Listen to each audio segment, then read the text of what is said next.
Thank you very much, everyone, for staying here. I told you, you need to project your voice right to the audience because we have a lot of noise here. So I'm very excited about this panel because I think that we have three properties that are really trying to disrupt their respective sports. We have two traditional sports. We have a new one that it's starting to grow globally, but I think that the three of them share the passion to try things different, to try to connect with new audiences. And I will start with Gary. You are here next to me. He's the COO of 54. More knowledge because they are trying or they are helping, they are designing the project of Live Golf. I think that everyone here knows what is Live Golf, but I don't know, Gary, if you want to explain a little bit of how do you started the project? How are you trying to disrupt the golf industry in good terms? I'm not saying in the bad one. And what key learnings have you taken away from this journey to make more fan-oriented the product of golf that everyone here knows that it's a very traditional one? Yeah, thank you. And it's a pleasure to be here and to have the opportunity to speak about Live Golf and some of the other experiences that we've had with 54.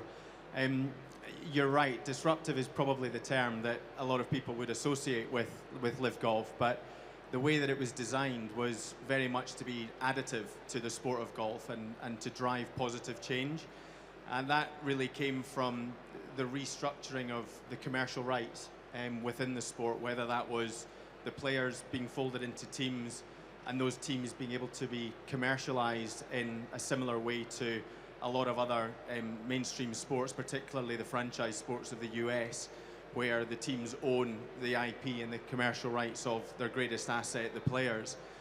And through the events being centrally owned but locally operated, meant that we could ensure there was consistency amongst the product. So whether you were attending an event in Australia or in Singapore or in Spain or in London or in Dallas, sponsors, spectators, broadcasters knew what they were going to get, and there was a guarantee around what the product would be. And when we look at where a lot of the value comes from sport, it's from that. It's from what is the product. And you know, Formula One is probably the shining light. Peter will no doubt touch on some of that modeling, but you know, Formula One, you turn up, you know what the experiences will be, you know who will be there, and we tried to take some of that into golf. And you know, that was designed to reach a new audience, to try and reach a younger, more diverse audience. And you know, a lot of the data that we're taking from the first few years have been really positive with that it is reaching a more diverse, younger audience, reaching a broader audience, and commercializing that is really the next step. But the product itself sits at the heart of that. You know, and I think when we talk about what the live experience is, being able to know what you're going to get when you turn up, but guaranteeing, you know, who the stars will be and what the format will be is critical. And some of the really simple things that we did, introducing a shotgun start, and where all of the players, for those of you that aren't golfers, where all of the players start their round at the same time, was key. It meant that the window for that event went from 9 hours or 10 hours to 4.5 hours. So it's much more optimal for broadcasters, it's much more optimal for the live fan experience, and it means that we could build peripheral events, whether that's entertainment or family-orientated events around that, and ultimately that would help us to reach a broader audience. So yeah, lots of learnings from that, and continue to evolve with the journey. It's been great. Peter, in your case, you are in an industry that is very innovative. We saw it here in Spain with America's Cup last year. It is a competition, but it's a project based in innovation, technology. In your case, we have seen team owners like Rafa Nadal, LeBron James, Tom Brady. I think that everyone here knows who they are, how they are helping to promote the project. How are you trying to design new narratives to grab the Gen Z? Because I think that this is a sport that we can see like luxury, like for, I will say, old people. But how do you try to change the narrative and to do it more likable for young people? Thanks, Marc. Yeah, pleasure to be here. Thank you, everyone. I mean, to answer that, a little bit of context for what E1 Series is. We are a a brand new sport, only in our second season and our 8th event at the moment. And really to address those challenges, Marc, E1 is a sport with purpose. So we're designed to promote sustainability solutions in the marine space, which is an under-addressed vertical, if you like. So E1 began with designing a brand new vehicle, the Racebird, which is an electric hydrofoiling powerboat. So we're taking the cutting-edge high-voltage technology of motorsport to the water for the first time. And then to build around that purpose, we need to create those compelling narratives. So part of that strategy was around our team owners. So 9 celebrity team owners signed up from the beginning of season 1. Cumulative reach across those 9 superstars of over 1 billion fans. They are the central pillar of how we engage our fans, our following, but also our commercial partners, our broadcasters, and our host cities. And the format of E1 means everything we do is innovative. So the proposition we have for a city or a destination is quite different to what traditional sports have done before. We're very low infrastructure, very low disruption to the city, but then equally we're bringing in this, sort of entourage of amazing superstars who are creating content with us and telling amazing stories about the places we go racing. It's that really is a central facet to what we do. Then that sort of appeal piece and how we use that to engage the fan base, it comes back to that sort of multiple narrative strategy where we can appeal to people who are interested in technology and sustainability. We can appeal to people who are sort of authentic gaming fans interested in new experiences, people that want to travel and take in new destinations, and then that sort of celebrity piece as well. So it gives us a lot of agility in the storytelling that we create. Sergio, you share with E1 series that you have team owners that are celebrities, sport people, but I think that you are in a different spot because you are disrupting a sport that is disrupting another sport, because we are talking about paddle that is growing so fast in terms of consumption and practice. How do you try to find your space in a moment where the professional circuit is growing globally and you want to help to make it more global, the sport? Hello, Marc, thank you. First of all, I think we have some similarities with Gary in Live Golf, meaning that we didn't come to disrupt the ecosystem, but we wanted to add some value to paddle and to the growth. I don't know what's going on there, but it has to be fun, for sure. I think that we were aiming to bring a new product, a new perspective to the sport. Paddle was living a kind of battle between World Padel Tour and Premier Padel, and when we wanted to get into the market, we understood that we had to find our spot without being in conflict with the rest of the actors. So when we created Hexagon, we had very clear that we wanted to be competitions with teams. This is something that comes from our shared DNA from Formula E. Our founders and partners are from Formula E. And then we started to put ingredients into the equation to make a different product, very, very unique and with a clear differentiation of the regular circuit of paddle. There's where we added the personalities as owners. We added the disruption of pairs, the typical paddle that we are used to watch in the circuit.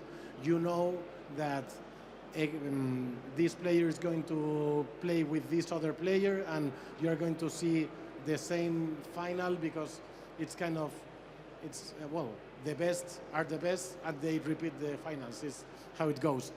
with Hexagon, we try to bring the draft. So you have different couples playing and different matches, very new for the audiences, and all this new sporting area wrapped with an entertainment proposal that was very disruptive from what we get from the usual circuit. So that was. Normally, people that don't want change, they always argue that there's no serious, that we can't have celebrities as a team owners.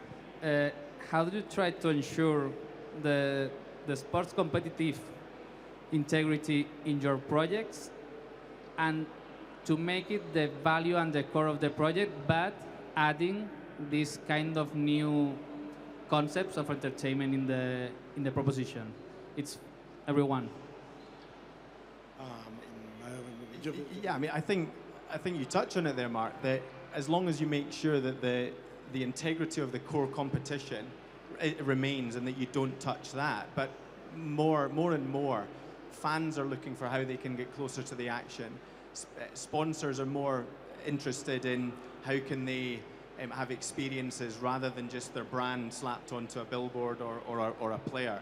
How can they host their VVIPs? And I think that, you know, exactly as you've done with Hexagon, Sergio, it's how can you bring that in where it's close and it's additive and it can attract an additional audience, a peripheral audience that maybe wouldn't come to that event otherwise. But at the core of it, it's still the same competition of paddle or of golf or whatever it is. So it's finding ways that you can, I guess, authentically integrate them or that they become additive to what that live experience is. Absolutely.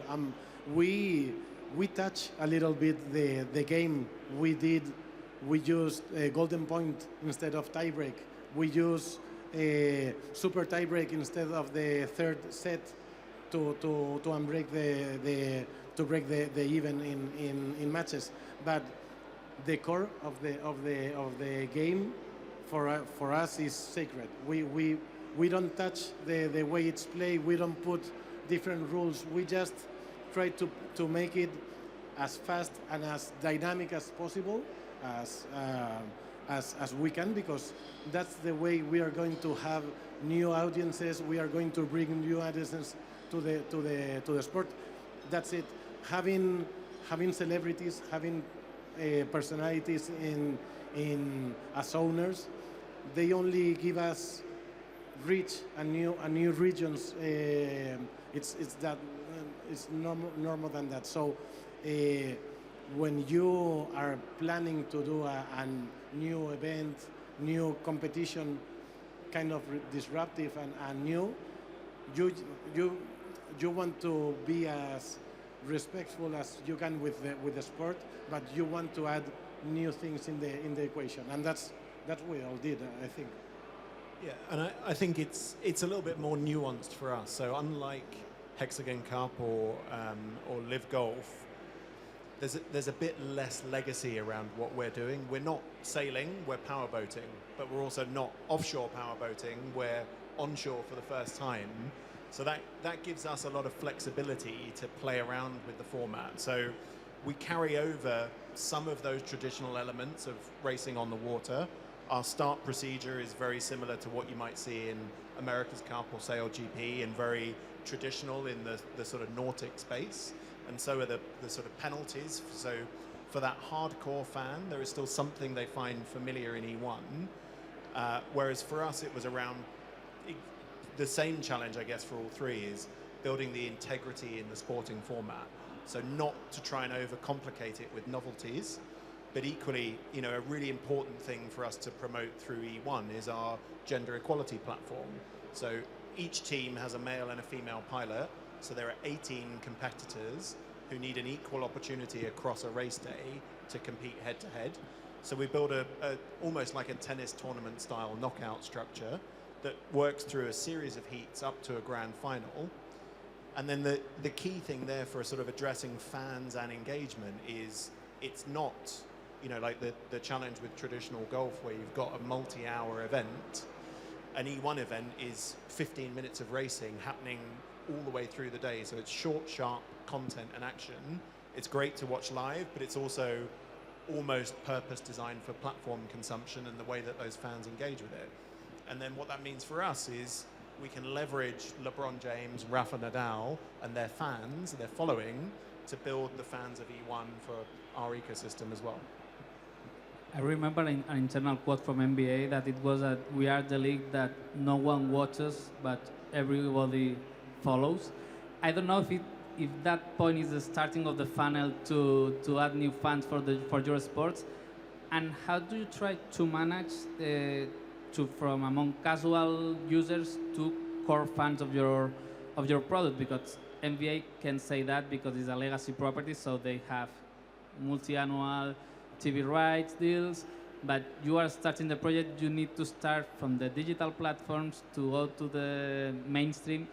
How do you manage to design the narrative? Yeah, I mean, I think for us it was similar to what Sergio and Peter have said. It was making sure that the core product, which is 18 holes of golf with Lewin, 18 holes of golf, it's individual stroke play, but we package the scores up into a team element and commercialize the 4 players as a team. So that continues to appeal to the traditional audience who would sit down and watch 4 hours of golf, or certainly tune in for the back nine on the final day. But more and more it's looking at how are you ensuring that the right style of content is reaching the right audience at the right time and on the right platform. And that's key, you know, whether it is highlights or whether it is short form clips. You know, you look at what basketball is doing really well at the moment is embracing those platforms that are focused on the highlights and on the viral moments. And that ultimately is great for basketball. That in time broadens the fan base and gives, you know, a broader reach to the product, who ultimately at some point will find their way to their place within that, whether that's the core product or a more peripheral one. But I think, you know, as we look at how to monetize that as well, and ultimately, you know, the business of sport is key, and without investors and sponsors and broadcast partners, it's, you know, you can't continue to do what you're doing. But ensuring that you have those specific platforms and those specific ways to reach those audiences that can all combine to create a very compelling commercial proposition is key. It continues to evolve, and, you know, it's evolving more quickly than ever with what you see in traditional media rights and how those are evolving and have evolved over the last few years. So look, we see that as a really exciting opportunity. You know, that is the dawn of a new fan who went to school with TikTok and with Facebook, and, you know, we're coming into that first generation becoming the core fans and becoming the most valuable fans. So it's a really exciting time for sport, whichever sport you're in, to try and reach that audience and do it in a really personalized way, which you have to do. Because Peter, Sergio, in your case, because we are talking about golf, it's a sport, we got a lot of famous players, so it's easier to bring people to see the new tournaments. But in case of paddle, in case of power boats, it's a solid term, which metrics do you track to see if the project is going in the right direction? Because you don't have TV right deals at the table. The sponsors are expectant to see what's happening with the project. The audience, you need to put people in the tournaments. What do you track to think, okay, we are in the right direction? For us, we have clear, we have 30 million paddle players. These are the core fans that we are wanting to reach. 60% of those are from Europe, 25% are from the Americas, so we know where are they and how to impact them, and that's a kind of an easy move. Broadcasting deals, we reach almost 800 million households with our broadcasting reach, so we understand what we are targeting. Those are the audiences that we have to gain, but are there for us. What we are trying to leverage is our celebrity owners to bring newcomers to paddle, and the way we can measure the success of our different strategies are simple. The TV rights negotiations are becoming interesting and more interesting and more interesting, and you see our YouTube channel and we have 4 million views. So the audiences are there. For us, social media or digital platforms are a good way to understand where the people are and who are watching us. I think for us, unlike Sergio, I'm quite jealous of the fact that you've got a sort of addressable market and players and that sort of endemic audience that you can convert. Whereas, for us, maybe less from a KPI point of view, but it's all about agility and testing what works and pivoting very quickly. And there are non-negotiables in that, like the live broadcast deals have to exist. That's part of the sort of hygiene of what we need to deliver.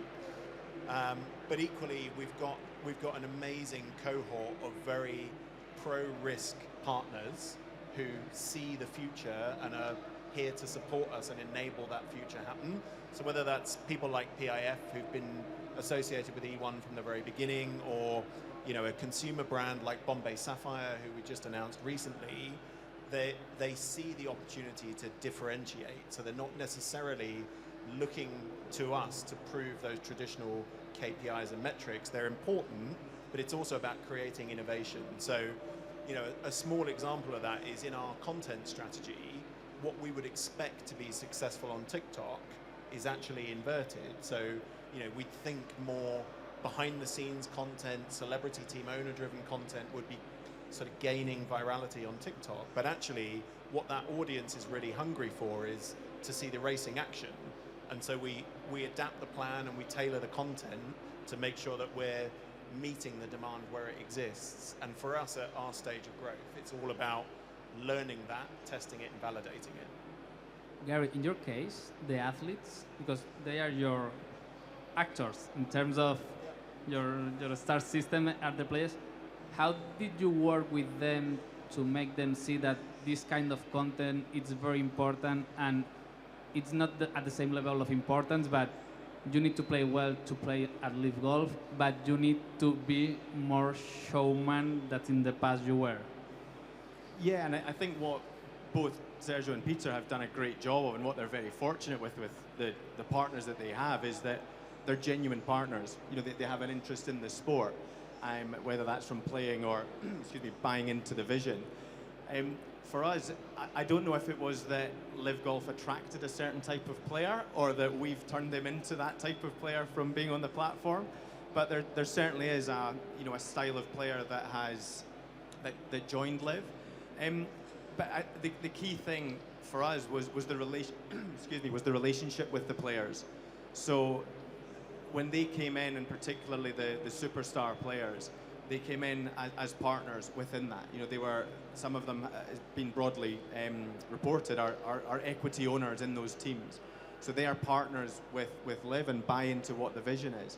And that completely changes the dynamic of the relationship with them. I'm sure you guys have found that with the celebrity owners that you have. They're not turning up for a paid appearance. They're turning up because they want to be there and because they're invested in what the product is and the success of it. And I think that's really interesting. And I think sport generally is at a really interesting turning point with that. When you look at private equity coming into sport, but also the celebrity owners, and that's still active players who are investing into other sports that they don't compete in. But when you look at, as Peter said, that the broadcast distribution is key and it continues to be a central pillar of the sports business. These star players and these celebrity owners or investors are also distribution platforms. And in many cases, over 1 billion followers is ridiculous between the people that you're in partnership with. But that's hugely valuable. And being able to harness that and tell authentic stories through their channels is incredible. The past business model of the sports industry was TV rights, big audiences, sponsorship. We are talking here with 3 properties that are based in, not live golf maybe, but in some countries, yes, that free consuming content,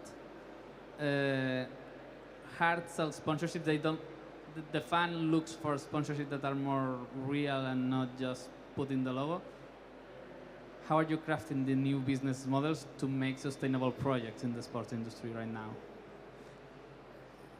Yeah, I think it's a really interesting time, Mark, and you know we've obviously been through it with Live Golf, and that was a very public you know launch of what was a disruptive but a positively additive new entity in sport. You know, and we're currently looking at what other sports would be ripe for that, really. And you know, Sergio with paddle mentioned that the 30 million people that compete in paddle is incredible, and that's forecasted to continue to grow. You know, we formed a partnership earlier this year with Fabrice Pastor and with A1 Paddle, and have spent time looking at the commercial construct of that sport, and you know what the opportunities are for teams and for integrated commercial rights within that, so that you can create a successful, sustainable commercial model to benefit from the sport as it continues to grow at a recreational level. And that's a phenomenal opportunity. You know, we're excited about what's to come with that. We'll have more news on that later this year with what that, you know, what direction that will take. But I think there's a few sports that have that opportunity. Paddle's certainly one of them, and you know, Sergio, you've been at the heart of that and have had great success over the last few years. Yeah, absolutely.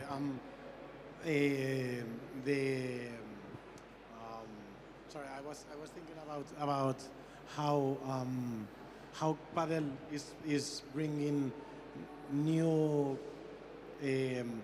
opportunities for business. It's not we have the traditional revenue streams for sure, and it's what we have found in this journey is that we have to keep on going with the traditional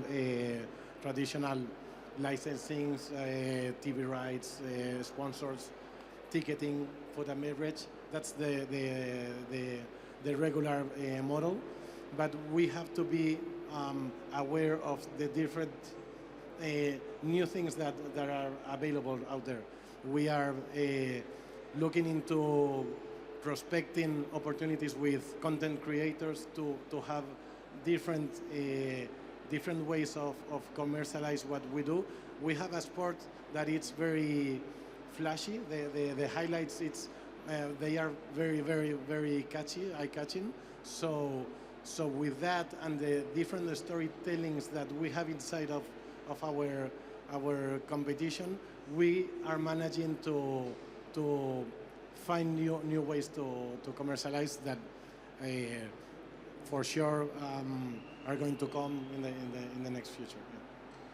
Do you think that the new generation of athletes are more aware of the importance of this balance between show and sport, and to be more, I don't know how to say it, more positive about the requestings of the competitions, to do that with that brand, to do it in a natural way, not to do it like okay, put your face, smile with this golf ball. I don't know if you think that this new generation of athletes are helping you to do it easier, to this transition to a new business models where you are more properties based on the commercial side than not the media rights. I mean, from our point of view, the short answer to that is yes.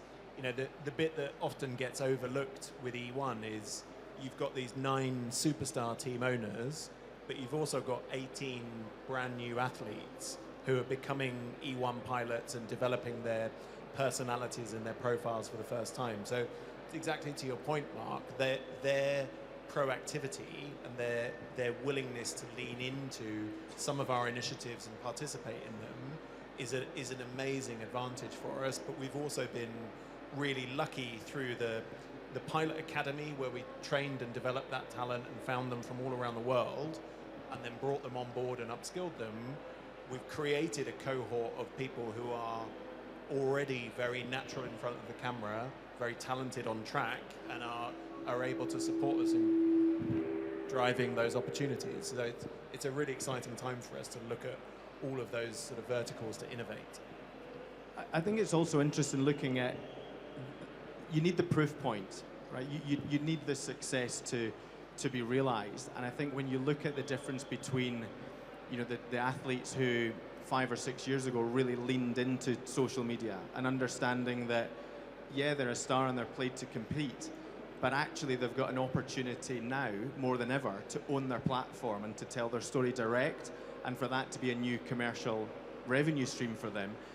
That's, you know, you're starting to see I guess the discrepancies between those that really committed to that 4 or 5 years ago versus those that didn't. And you know, they now have completely different revenue streams and opportunities than those that didn't. I mean, at the same time, you need to still continue to compete. You need to still be number one, you know, competing well and playing for the biggest championships and prizes in your sport.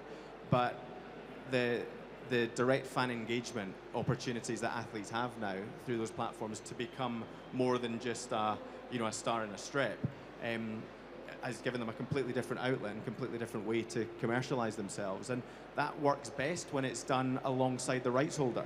You know, that on one hand could be seen as a risk for the rights holder, that now the athletes have their own voice and their own distribution. That could eat into the media rights opportunity for the rights holder. But I think when it's done in partnership and it's done collaboratively, that's where ultimately the sport's going to benefit the most. We don't see that too often in a lot of sports, but those that embrace that, I think, are those that are going to really succeed in the next 5-10 years, in the next media rights cycle. Yeah, for me, it feels like individual athletes are the same as properties. I mean, the newborns properties that knows how to use every single leverage that we have. We grow a little bit faster than others more traditional, and with this kind of athletes is the same. The athletes that understood in the past that they had to integrate their own channels to have that connection with their fans are successing in that path, and the newcomers are already more aware of the importance of this. It's almost the same as three. We all share this new perspective, and I think it's the same with athletes. I think it's probably also that a lot of the athletes in our sport, I don't know the average age of your pilots, but I think they're all younger, and so therefore they've grown up with social media in their pocket or in their hand. And I think we're all old enough that we didn't, but you know, they did, and that gives them a completely different perspective on who they are and how they can tell their story, and ultimately how they can commercialize their their time as an athlete. Absolutely. How do you try to do more engaging the event? Because we see a sport that are a very slow consumption content. Now, if you see a golf tournament, it's a very slow pass of time.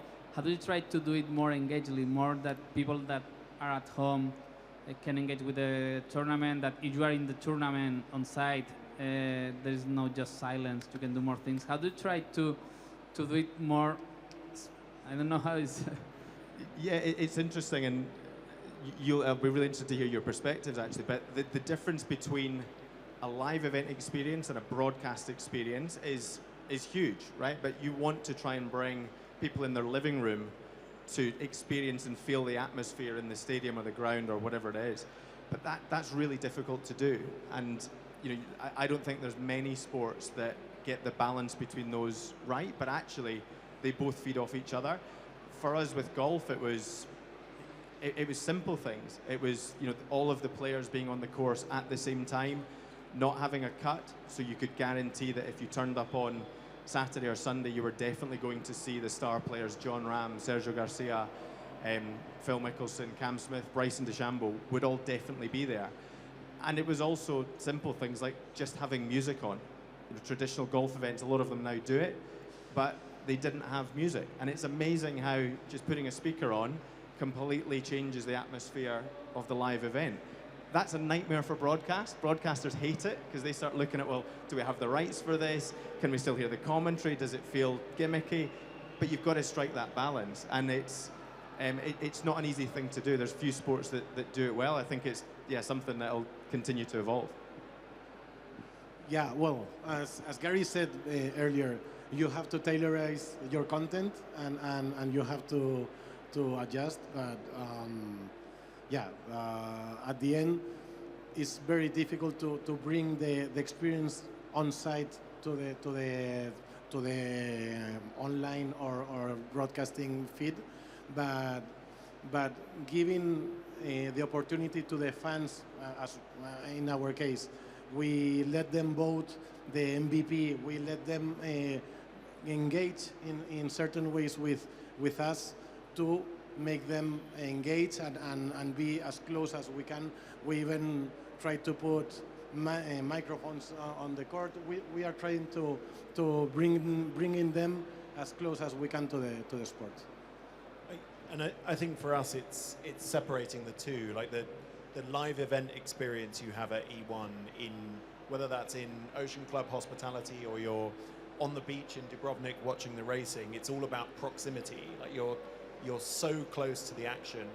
You're having a sort of unbelievable, almost visceral experience of the racing in front of you. And the way we can carry that over into the broadcast is through technology. So that's custom designed camera equipment, like brand new onboards for the race birds, augmented reality graphics and virtual reality graphics that mean your experience watching it at home is actually much more data rich than you would get on site at the live experience. But if you're there live, you're having a completely different and equally authentic experience. We have just 1 minute. I want to ask you the last one. Who will disrupt you in the next wave of disruption of the competition landscape? Or what kind of new formats or competition do you think that it will be the next generation of competitions? I think say you. Well, that is kind of our USP. Is we do want to be positively disruptive within sport. We want to do that in a way that is additive. You know, we've got a number of sports that we're looking at. As I said, you know, paddle being one of the core ones, and have ongoing conversations with stakeholders and rights holders within that space around what that looks like. And I think that the biggest challenge for sport, in my opinion, is perhaps some of the historical incumbents not necessarily being open-minded to what that change is and being resistant to change. We have strong experience of that with what happened with Liv, but the biggest risk is to not take risks. And so, you know, we want to drive that innovation, and we think that if that's done collaboratively, then that is only positive for the sport and those that are open to it. Yeah, I think Gary put that very well.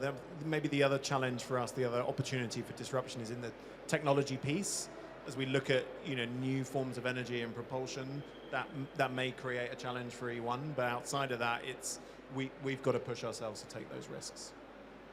Sergio? Yeah, well, I think the challenge here is to evolve without drifting too much, without losing the path, but keep on evolving and making our properties nice to watch, nice to consume, nice entertainment at the end. We will follow you closely. Sergio, Peter, Gary, thank you very much. Thank you.